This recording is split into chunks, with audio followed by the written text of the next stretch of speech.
तो ससुर रानी ବାପା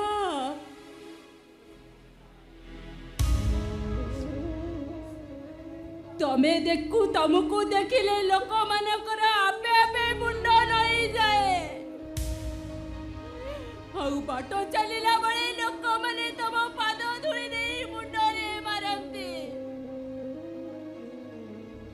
ଆଉ ତମ ଭଳି ଦେବତାକୁ କଣ ମୁଁ ମିଛ କହିପାରିବି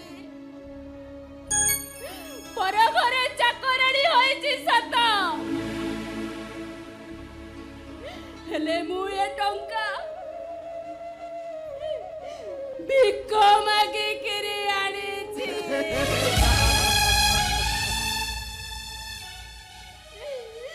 କାହିଁକି ନା ମୋ ଶ୍ୱଶୁରଙ୍କ ଦେହ ଭଲ କରିବା ପାଇଁ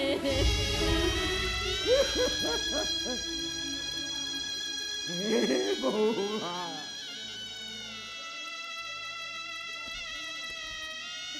ए बुढ़ा ससुर टाकू तू बचाइवा पाई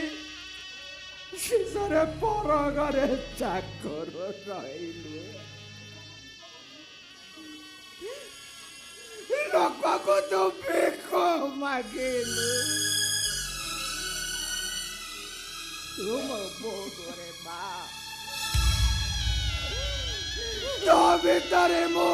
माँ को देखुच रे बा छुआ पाई माँ मन जमिति विकल हुए हे बुढ़ा पुओ पाई कौर जय कांदुच रे माँ जय कांदुच